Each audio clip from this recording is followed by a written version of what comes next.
അപ്പോൾ നിങ്ങളിപ്പോൾ ഈ വീഡിയോ ഓപ്പൺ ആക്കിയിരിക്കുന്നത് തന്നെ നിങ്ങളുടെ ആ ഒരു ഡൗട്ട് നിങ്ങളുടെയൊക്കെ ഉള്ളിൽ വന്നതുകൊണ്ടാണ്. അതിൻ്റെ ഒരു ഉത്തരം ഇവിടെ നിന്ന് കിട്ടും എന്ന് നിങ്ങൾ വിചാരിച്ചിട്ടാണ്. അല്ലേ, ഇപ്പോൾ ജൂലൈ 17-ാം തീയതി എക്സാം എഴുതാൻ പോകുന്ന ഒരു പകുതി എന്ന് ഞാൻ പറയുന്നില്ല, എന്നാലും ഏകദേശം കുറേ ആൾക്കാരുടെ ഒരു ഡൗട്ടാണ്, ഇനി പഠിച്ചാൽ കിട്ടുമോ, ഇനി ഒരുപാടുണ്ടല്ലോ പഠിക്കാൻ എന്നുള്ളൊരു ഡൗട്ടാണ്. അപ്പോൾ ആ ഒരു സെക്ഷന് ഞാൻ ഒരു പ്രോപ്പർ ആയിട്ടുള്ളൊരു ആൻസർ നിങ്ങൾക്ക് പറഞ്ഞുതരാം, കാറ്റഗറൈസ് ചെയ്ത് ഞാൻ പറഞ്ഞുതരാം. അപ്പോൾ ഞാൻ നിങ്ങളുടെ ക്വാറന്റൈൻ ടീച്ചർ. അപ്പോൾ ഇതാണ് ഇന്നത്തെ ടോപ്പിക് എന്ന് പറയുന്നത്. അപ്പോൾ നിങ്ങൾ ഈ ചാനൽ ആദ്യമായിട്ടാണ് കാണുന്നതെങ്കിൽ സബ്സ്ക്രൈബ് ചെയ്യുക, ബെല്ലൈക്കൺ ക്ലിക്ക് ചെയ്യുക. അപ്പോൾ ശരി, നമുക്ക് ആ കാര്യം എന്താ നോക്കാം.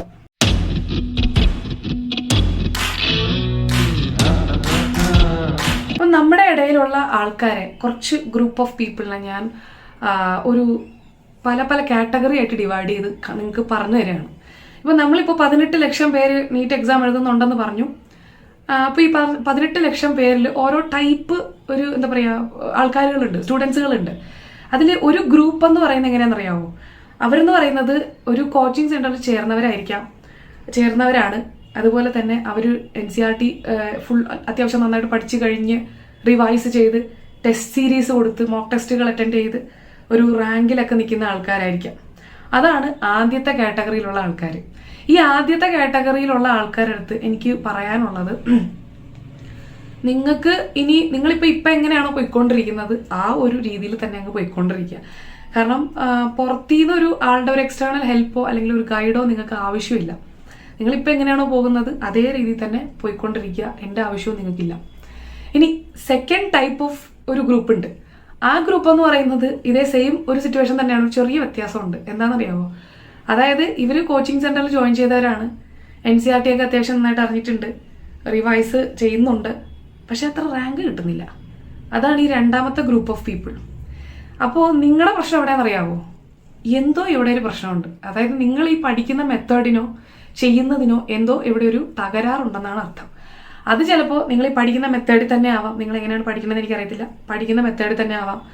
അല്ലെങ്കിൽ നിങ്ങളൊരു ക്വസ്റ്റ്യൻ ചെയ്യാൻ എടുക്കുന്ന ഒരു ടൈം അല്ലെങ്കിൽ ടൈം മാനേജ്മെന്റ് ഇല്ലാത്തത് കൊണ്ടാവാം. അല്ലെങ്കിൽ നിങ്ങൾക്ക് ഓർമ്മ നിൽക്കുന്നില്ല എന്നുള്ളൊരു കംപ്ലൈന്റ് ആവാം. പക്ഷെ അത് ഒരു കംപ്ലൈന്റ് ആയിട്ട് എടുക്കാൻ പറ്റത്തില്ല, കാരണം അത് ലാക്ക് ഓഫ് റിവിഷനിൽ വരും. അപ്പോൾ അത് ഞാൻ എടുക്കുന്നില്ല. അപ്പോൾ നിങ്ങളുടെ തെറ്റ് എവിടെ അല്ലെങ്കിൽ നിങ്ങളുടെ മിസ്റ്റേക്ക് എവിടെയാണ് എന്നുള്ളത് നിങ്ങൾക്ക് സ്വന്തമായിട്ട് അനലൈസ് ചെയ്യാൻ പറ്റും. കാരണം എനിക്ക് അനലൈസ് ചെയ്യാൻ പറ്റില്ല, നിങ്ങൾക്ക് അനലൈസ് ചെയ്യാൻ പറ്റുള്ളൂ. അപ്പോൾ ആ ഒരു മിസ്റ്റേക്ക് എവിടെയാണ്? മോസ്റ്റ് ഓഫ് ദ ആൾക്കാർക്കും എനിക്ക് തോന്നുന്നു ടൈം മാനേജ്മെന്റ് ആണ് വിഷയം. ഈ ഒരു കാറ്റഗറി നിൽക്കുന്നവർക്ക് ടൈം മാനേജ്മെന്റ് ആണ് മെയിൻ വിഷയം എന്ന് പറയുന്നത്.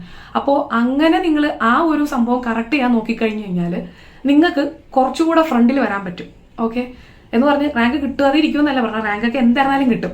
ഞാൻ ജസ്റ്റ് ഇമ്പ്രൂവ് ചെയ്യാനുള്ള കാര്യമാണ് പറയുന്നത്. ഇതാണ് രണ്ടാമത്തെ ഗ്രൂപ്പ് ഓഫ് ആൾക്കാർ. ഇനി മൂന്നാമത്തെ ഗ്രൂപ്പ് എന്ന് പറയുന്നത് സെയിം സംഭവം തന്നെയാണ്. ഒരു കോച്ചിങ് സെന്ററിൽ ജോയിൻ ചെയ്തവരാണ്, NCERT പഠിക്കുന്നുണ്ട്, റിവിഷൻ ചെയ്യാൻ ടൈം കിട്ടുന്നില്ല, പഠിക്കുന്നുണ്ട് എന്തൊക്കെയോ, റിവൈസ് ഒക്കെ എന്തൊക്കെ ചെയ്യുന്നുണ്ട്, പക്ഷെ മൊത്തത്തിലൊരു ഇത് കിട്ടുന്നില്ല, കംപ്ലീറ്റ് ചെയ്യാൻ പറ്റുന്നില്ല. പിന്നെ മോക്ക് ടെസ്റ്റ് അറ്റൻഡ് ചെയ്യുന്നുണ്ട്, പക്ഷെ അതിൽ നിന്ന് വലിയ റാങ്ക് ഒന്നും എക്സ്പെക്ട് ചെയ്യുന്നില്ല, കിട്ടുന്നില്ല. അപ്പോൾ നിങ്ങൾ ഈ ഒരു കാറ്റഗറിയിലുള്ളവരാണ് ഏറ്റവും കൂടുതലുള്ള ആൾക്കാർ ഈ കാറ്റഗറിയിലുള്ളവരാണ്. അപ്പോൾ നിങ്ങൾ ശ്രദ്ധിക്കേണ്ട ഒരു കാര്യം എന്താണെന്നറിയാമോ? നിങ്ങൾക്ക് ചാൻസ് നഷ്ടപ്പെട്ടിട്ടൊന്നുമില്ല. അതായത് നിങ്ങൾ ജസ്റ്റ് ഒന്ന് നിങ്ങളെ പുഷ് ചെയ്ത് കൊടുക്കണം, അത്രേ ഉള്ളൂ.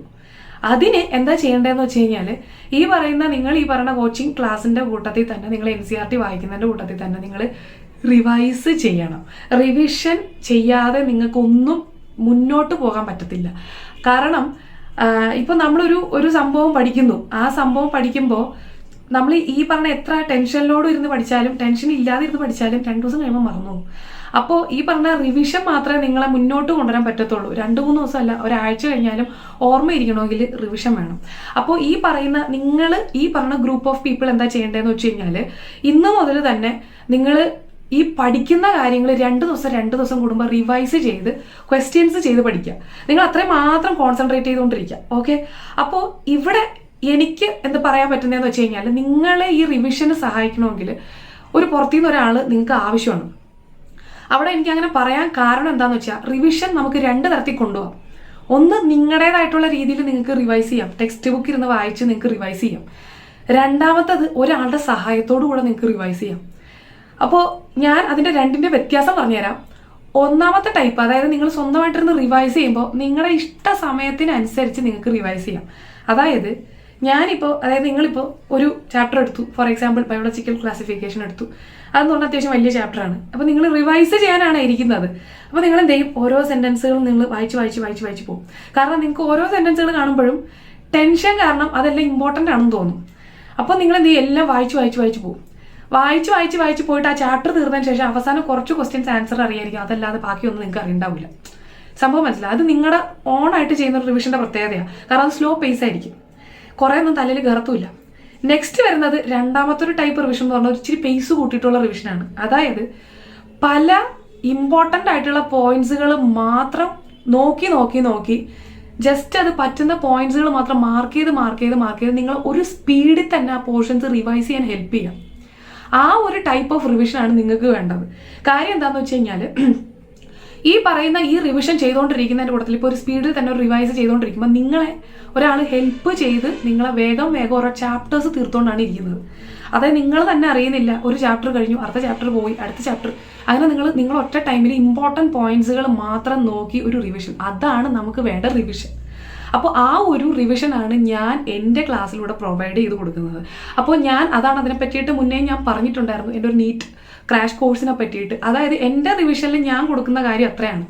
അതായത് ഒരു പേസിൽ പോകുന്നൊരു കുട്ടി, അതായത് 2 തവണ ഈ പറഞ്ഞ നീറ്റ് എക്സാമിന് റിവൈസ് ചെയ്യാൻ ഉദ്ദേശിക്കുന്ന ഒരു കുട്ടിക്ക് മിനിമം ഒരു 5-6 തവണയെങ്കിലും ഈ ക്ലാസ്സിലൂടെ റിവൈസ് ചെയ്ത് പോകാൻ പറ്റും. അപ്പോൾ 2 തവണ റിവൈസ് ചെയ്തിട്ട് പോകുന്ന ഒരു കുട്ടിക്കും ഒരു 6, 5, 7 തവണ റിവൈസ് ചെയ്ത് പോകുന്ന കുട്ടിയുടെ ഓർമ്മയും തമ്മിലുള്ള വ്യത്യാസം ഞാൻ പറയാതെ തന്നെ നിങ്ങൾക്ക് ആലോചിക്കാന്നുള്ളതേ ഉള്ളൂ. ഓക്കെ, അതായത് ഒരു 50% ആൻസർ ചെയ്യുന്ന കുട്ടിക്ക് ഇവിടെ 80% ആൻസർ ചെയ്യാൻ പറ്റും. അതാണ് ഞാൻ നിങ്ങൾക്ക് പറഞ്ഞു തരാൻ ശ്രമിച്ചത്. അപ്പോൾ അങ്ങനെ ഒരു റിവിഷൻ നിങ്ങൾക്ക് ആർക്കെങ്കിലും താല്പര്യം ഉണ്ടെങ്കിൽ എന്നെ കോൺടാക്ട് ചെയ്യാം. എൻ്റെ കോൺടാക്ട് ചെയ്യേണ്ട ഡീറ്റെയിൽസ് ഒക്കെ ഞാൻ ഇവിടെ കൊടുത്തിട്ടുണ്ട്. അപ്പോൾ അത് നമുക്ക് വിടാം. ആ ഒരു കാര്യം ഓക്കെ, വിട്ടു. ഇനി അടുത്തൊരു കാറ്റഗറിയിലോട്ട് പോകാം. നിങ്ങൾ ചിലപ്പോൾ ഒരു കോച്ചിങ് ഇൻസ്റ്റിറ്റ്യൂട്ടിൽ ജോയിൻ ചെയ്തിട്ടുള്ളവരായിരിക്കാം, ചെയ്തിട്ടില്ലാത്തവരായിരിക്കാം. എന്നാൽ വലിയ രീതിയിലുള്ള വർക്കൊന്നും നടന്നിട്ടില്ല. എന്നാൽ നിങ്ങൾ അവസാനത്തെ നിമിഷം റിക്കഗ്നൈസ് ചെയ്തു, നിങ്ങൾക്ക് പഠിച്ച് നിങ്ങൾക്ക് എങ്ങനെയെങ്കിലും ഒരു സീറ്റ് മേടിക്കണമെന്ന്. അപ്പോൾ നിങ്ങളെന്ന് പറയുന്നത് ഒരു പുതിയതായിട്ട് സ്റ്റാർട്ട് ചെയ്യാൻ വേണ്ടിയിട്ട് നിൽക്കുന്ന ആൾക്കാരാണ്. നിങ്ങളുടെ അടുത്ത് എനിക്ക് പറയാനുള്ളത്, നിങ്ങളായിരിക്കും ഏറ്റവും കൂടുതൽ ചിന്തിക്കുന്നവർ, ഇല്ല എനിക്ക് കഴിയൂല എന്ന് പറഞ്ഞിട്ട്, അതായത് ഇനി 1 മാസം കൊണ്ട് നടക്കൂല്ല എന്നുള്ളത്. അതിന് എനിക്കൊരു കാര്യം പറയാനുള്ളൂ. ഇവൻ എൻ്റെ കൂട്ടത്തിൽ തന്നെ ഉണ്ടായിരുന്നിട്ടുണ്ട് അങ്ങനെ 1 മാസം കൊണ്ട് അത്യാവശ്യമൊന്നല്ല, നല്ല രീതിയിൽ കഷ്ടപ്പെട്ടിട്ട് മുന്നോട്ട് കയറി വന്ന് ഒരു സീറ്റ് മേടിച്ച കുട്ടികളുണ്ട്, എൻ്റെ കൂട്ടത്തിൽ തന്നെ ഉള്ളവരുണ്ട്. അപ്പോൾ അത്രയും എനിക്ക് ഇപ്പം ഇവിടെ ക്യാമറയിൽ കൊണ്ട് കാണിക്കാനായിട്ടൊന്നും പറ്റത്തൊന്നുമില്ല. പക്ഷെ ഞാൻ പറയുന്നത് നിങ്ങൾക്ക് വിശ്വസിക്കാം. കാരണം ഞാൻ കണ്ടതുകൊണ്ടാണ് നിങ്ങൾക്ക് ഈ പറയാൻ വരുന്നത്. കാണാത്ത കാര്യം പറഞ്ഞിട്ട് ഇപ്പോൾ എനിക്ക് ചുമ്മാ വന്ന് നിങ്ങളെ മോട്ടിവേറ്റ് ചെയ്തിട്ട് വലിയ കാര്യമൊന്നുമില്ല. അപ്പോൾ സത്യസന്ധമായിട്ട് കാര്യം പറഞ്ഞിട്ടല്ലേ കാര്യമുള്ളൂ. സോ അപ്പോൾ എന്താണെന്ന് വെച്ച് കഴിഞ്ഞാൽ, നിങ്ങൾക്ക് ചാൻസ് ഉണ്ടെന്നാണ് ഞാൻ പറയുന്നത്, ഇല്ലയെന്ന് നിങ്ങൾ ഒരിക്കലും വിചാരിക്കരുത്. അതിന് നിങ്ങൾ ചെയ്യാനുള്ള കാര്യം ചെയ്യണം. ആ കാര്യം എന്ന് പറയുന്നത് ചെയ്തു പോകാൻ ഇച്ചിരി ബുദ്ധിമുട്ടാണ്. എന്ന് പറയുമ്പോൾ ആ ഇച്ചിരി ബുദ്ധിമുട്ട് എന്താണെന്ന് വെച്ച് കഴിഞ്ഞാൽ, നമ്മളിവിടെ ഹാർഡ് വർക്ക് ചെയ്ത് സ്മാർട്ട് വർക്ക് ചെയ്യണം. അതായത് രണ്ടും ഇവിടെ അത്യാവശ്യമാണ്. സ്മാർട്ട് വർക്ക് വേണം, ഹാർഡ് വർക്കും വേണം. ജൂലൈ 17-ാം തീയതി വരെ വേണം. അത് കഴിഞ്ഞ ശേഷം കുറച്ച് ദിവസം നിങ്ങൾ എന്താണെന്ന് വെച്ചാൽ ചെയ്തോ. 17-ാം തീയതി വരെ ആ ഒരു ഗ്രാഫ് മേലോട്ടല്ലാണ്ട് താഴോട്ട് ഇറക്കാൻ പാടില്ല. ഈ ഹാർഡ് വർക്കിൻ്റെയും സ്മാർട്ട് വർക്കിൻ്റെയും ഗ്രാഫ്. അതായത് നിങ്ങൾ 1-ന്ന് തുടങ്ങുന്നതായിക്കോട്ടെ, പക്ഷേ ആ ഒരു ഇരിക്കുന്ന സമയം ഉണ്ടല്ലോ, നിങ്ങൾ എത്ര നേരം വേണമെങ്കിലും ഇരുന്നോളൂ. ആ ഇരിക്കുന്ന സമയം നിങ്ങൾ മാക്സിമം അതിൽ തന്നെ കോൺസെൻട്രേറ്റ് ചെയ്യുക. അതായത് നിൽക്കുന്ന സമയത്ത് നിങ്ങൾ മനസ്സിൽ വിചാരിക്കേണ്ട ഒരു കാര്യമുണ്ട്, അല്ലെങ്കിൽ മനസ്സിൽ ഉണ്ടാക്കിക്കൊണ്ട് വരേണ്ട ഒരു സാധനമുണ്ട്. എന്താണെന്നറിയാമോ? കോൺഫിഡൻസ്. അത് ഈ പലർക്കും ഇല്ല. കോൺഫിഡൻസ്, നിങ്ങളെ കൊണ്ടത് ചെയ്യാൻ പറ്റുമോ ഇല്ലേ എന്നുള്ളൊരു ചോദ്യം, അത് ഇപ്പോൾ തന്നെ വെട്ടിക്കളഞ്ഞേക്ക്. അതിപ്പോൾ ഈ കാറ്റഗറി എന്നല്ല, ഏത് കാറ്റഗറിയിലുള്ളവർ, ഇപ്പം ഞാൻ ഈ പറഞ്ഞ ഇത്രയും കാറ്റഗറി ഇല്ലേ, അതിൽ ആരാണെങ്കിലും ശരി, ആ കോൺഫിഡൻസ് നിങ്ങൾക്ക് പറ്റുമോ ഇല്ല എന്നുള്ളൊരു ചോദ്യം അത് ഇപ്പം തന്നെ കളഞ്ഞേക്ക്. അത് ആദ്യം എടുത്ത് നിങ്ങളുടെ ജീവിതത്തിൽ നിന്ന് അല്ലെങ്കിൽ ചിന്തയിൽ നിന്ന് എടുത്ത് മാറ്റിക്കളഞ്ഞാൽ പകുതി പ്രശ്നം സോൾവ് ആയി. ഇനി നിങ്ങൾ ചെയ്യേണ്ട എന്താണെന്ന് വെച്ച് കഴിഞ്ഞാൽ, അപ്പുറത്തും ഇപ്പുറത്തും അല്ലെങ്കിൽ ഈ പറഞ്ഞ ടോപ്പേഴ്സ് അല്ലെങ്കിൽ ഈ പറഞ്ഞ ഫ്രണ്ട്സ്, ഇവരൊക്കെ പ്രിപ്പയർ ചെയ്യുന്നുണ്ടായിരിക്കും. ചിലപ്പോൾ 4-5 വർഷം എടുത്ത് പ്രിപ്പയർ ചെയ്തവരായിരിക്കാം. അവർ എത്ര വർഷം വേണമെങ്കിലും എടുത്ത് പ്രിപ്പയർ ചെയ്തിട്ട് നിങ്ങളത് ബോൾഡർ ചെയ്യേണ്ട ആവശ്യമില്ല. അതായത് അപ്പുറത്തും ഇപ്പുറത്തും എന്ത് നടന്നാലും, എത്ര ആൾക്കാർ എത്ര പഠിച്ചാലും നിങ്ങൾ അന്വേഷിക്കേണ്ട കാര്യമില്ല. നിങ്ങൾ ചെയ്യേണ്ടത് നിങ്ങളെ മാക്സിമം ഇമ്പ്രൂവ് ചെയ്ത് നിങ്ങൾ ദിവസം ഇമ്പ്രൂവ് ചെയ്തുകൊണ്ടിരിക്കുക. അതായത് ഇപ്പോൾ നിങ്ങൾ ബയോളജി ആണെങ്കിൽ NCERT വായിച്ച് തന്നെ പഠിക്കുക. എത്ര തവണ വായിക്കാൻ പറ്റുമോ അത്രയും തവണ നിങ്ങൾ വായിക്കണം. അവിടെയാണ് എനിക്ക് ഹെൽപ്പ് ചെയ്യാൻ പറ്റുമെന്ന് ഞാൻ പറഞ്ഞത്. ഇനി കെമിസ്ട്രിയും ഫിസിക്സും ആണെങ്കിൽ, ഫിസിക്സ് ആണെങ്കിൽ നിങ്ങൾ ചെറിയ ചെറിയ ഫോർമുലാസ് വെച്ചിട്ട് ചെറിയ ചെറിയ കൺസെപ്റ്റുകൾ വെച്ചിട്ട് ചെയ്തു പഠിക്കും. ഓക്കെ. കെമിസ്ട്രി ആണെങ്കിൽ തന്നെ കുറേ NCERTയിലെ കുറേ ചാപ്റ്റേഴ്സ് നിങ്ങൾക്ക് വായിച്ച് പഠിക്കാനുള്ളതാണ്. വായിച്ച് പഠിക്കാം, ചെറിയ ചെറിയ പ്രോബ്ലംസ് ചെയ്ത് പഠിക്കാം. ഇങ്ങനെ നിങ്ങൾ കൺസിസ്റ്റൻ്റ് ആയിട്ട് ജൂലൈ 17-ാം തീയതി വരെ നിങ്ങൾ പോകുവാണെങ്കിൽ ഞാൻ നിങ്ങൾക്ക് ഉറപ്പ് വരുന്നു, നിങ്ങൾ ജൂലൈ 17 ആ എക്സാമിനേഷൻ ഹാളിൽ നിന്ന് ഇറങ്ങി വരുമ്പോഴത്തേനും നിങ്ങൾക്കൊരു സമാധാനം ഉണ്ടാവും. നിങ്ങൾക്ക് ആ ഒരു കിട്ടുന്നൊരു സന്തോഷം ഉണ്ടല്ലോ, നിങ്ങൾ ഇത്രയും മാസം കഷ്ടപ്പെട്ടതിൻ്റെ ആ ഒരു സന്തോഷം ഉണ്ടല്ലോ, അത് നിങ്ങളുടെ മുഖത്തുണ്ടാവും. അത് ഞാൻ നിങ്ങൾക്ക് ഉറപ്പായിട്ടും എന്താ പറയുക, ഗ്യാരണ്ടി ചെയ്ത് പറഞ്ഞ കാര്യമാണ്. അപ്പോൾ ഇത്രയും നിങ്ങളെ തന്നെ ഒന്ന് അനലൈസ് ചെയ്യുക. നിങ്ങൾ ഏത് കാറ്റഗറിയിലാണ് വരുന്നവരെന്ന് നിങ്ങളൊന്ന് അനലൈസ് ചെയ്ത് നോക്കിയിട്ട് അതിന് അനുയോജ്യമായിട്ടുള്ള രീതിയിൽ നിങ്ങൾ പഠിക്കാം. അപ്പോൾ ഇതിന് നിങ്ങൾക്ക് എന്തെങ്കിലും ഹെൽപ്പ് വേണമെന്നുണ്ടെങ്കിൽ എന്നെ നിങ്ങൾക്ക് കോൺടാക്ട് ചെയ്യാം. എൻ്റെ കോൺടാക്ട് നമ്പർ ഞാൻ കൊടുത്തിട്ടുണ്ട്. അപ്പോൾ ശരി, ഹാപ്പി സ്റ്റഡി, ബൈ ബൈ.